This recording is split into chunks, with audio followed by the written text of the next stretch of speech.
वंदे मातरम। नमस्कार, जय श्री राम। मुंबई ब्लास्ट के 12 आरोपियों को, अपराधियों को, देशद्रोहियों को, आतंकवादियों को हाई कोर्ट मुंबई के द्वारा बाइज्जत बरी कर दिया गया था। और सबसे दुखद, चिंतनीय, आक्रोश की बात यह है कि अब माननीय लगाने का मेरा मन नहीं है, लेकिन प्रोटोकॉल इससे लगा रहा हूँ। उन दोनों जजेस ने कहा कि उनको तत्काल रिहा किया जाए। ऐसा शब्द क्यों रखा? ताकि सामान्यतया कोई भी कोर्ट डिसीजन देता है, चाहे वो ट्रायल कोर्ट हो चाहे हाई कोर्ट, वो ये कहता है कि अगली कोर्ट तक जाने के लिए आपको 30 दिन का समय दिया जाता है। लेकिन यहाँ 30 मिनट का समय भी नहीं दिया, तत्काल उनको रिहा किया जाए ताकि खेल खत्म हो जाए। दोनों जज जो थे ना, क्या कौन सी घुट्टी पी के आए थे भाई? आपने ऐसा आदेश दे दिया, वो बाहर आकर के फिर प्लानिंग करने शुरू कर देंगे। माना कि वो 19 साल से अंदर बंद थे, 5 तो जिनको फांसी की सजा बोली हुई है, आपको एक भी सबूत दिखाई नहीं दिया।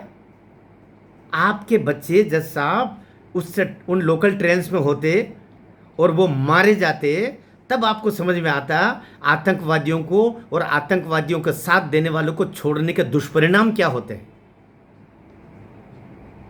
हमारा एक कवि मित्र उसमें मरा, श्याम ज्वालामुखी उसका नाम हुआ करता था। गौरव शर्मा करके जो एक कवि आया करता है, श्याम उसका पिता है।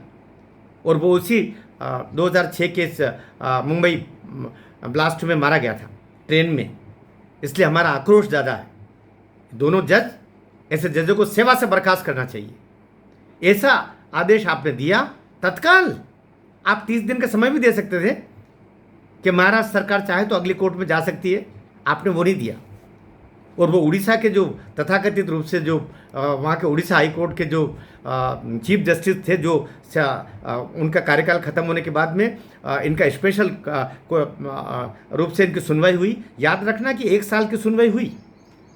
ये केस को स्पेशल कोर्ट में लेके आया गया और 1 साल के लिए इसके लिए कुछ अन्य व्यवस्थाएं की गई और 1 साल लगातार सुनवा करके किसके इशारे पर यह सब कुछ हुआ?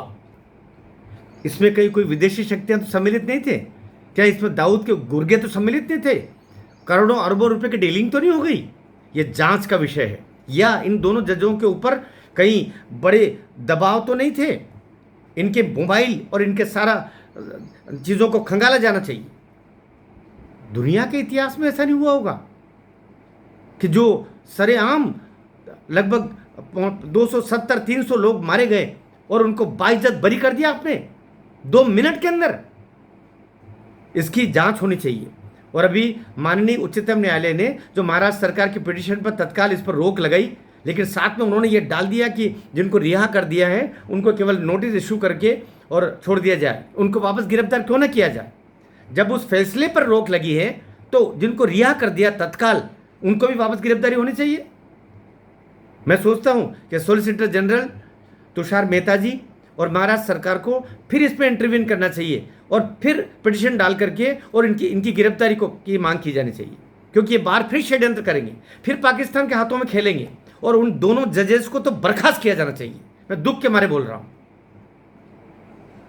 इसको राष्ट्रद्रोह नहीं बोलते तो किसको बोलेंगे फिर? ये आतंकवादियों के मददगार केवल जनता में ही नहीं होते, न्यायपालिकाओं में भी बैठे हुए हैं। बहुत दुख की बात, बहुत दुख की बात है, बहुत दुख की बात है। शायद मैं अतिक्रमण कर रहा हूं अपनी बात का, लेकिन मैं विधि का विद्यार्थी हूं, इसलिए भी कहना चाह रहा हूं कि जो कुछ उन्होंने किया है वो किसी अपराध से भी कम नहीं है। इसकी जांच होनी चाहिए, उन दोनों जजेस की भी जांच होनी चाहिए और उनको तत्काल मुंबई हाई कोर्ट की उन बेंचेस से हटाया जाना चाहिए। और ऐसे जजेस के ऊपर निगरानी के प्रॉपर प्रबंध होना चाहिए। ये इतनी हिम्मतें क्यों बढ़ गई?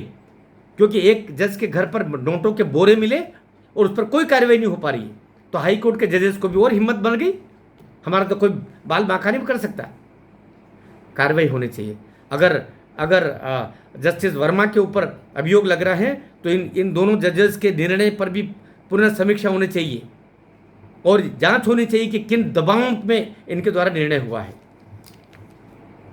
और अभी सुप्रीम कोर्ट में फिर से इसकी महाराष्ट्र सरकार और सॉलिसिटर जनरल तुषार मेहता जी के द्वारा फिर इसको रिव्यू पिटिशन फिर डलना चाहिए कि उन जो 12 को जिनको छोड़ रखा, जिसमें 5 को तो फांसी की सजा है, उनको भी तत्काल रिहा करने का बोल दिया गया, उसको वापस जांच होनी चाहिए और उनकी गिरफ्तारी वापस होनी चाहिए। भारत माता की जय।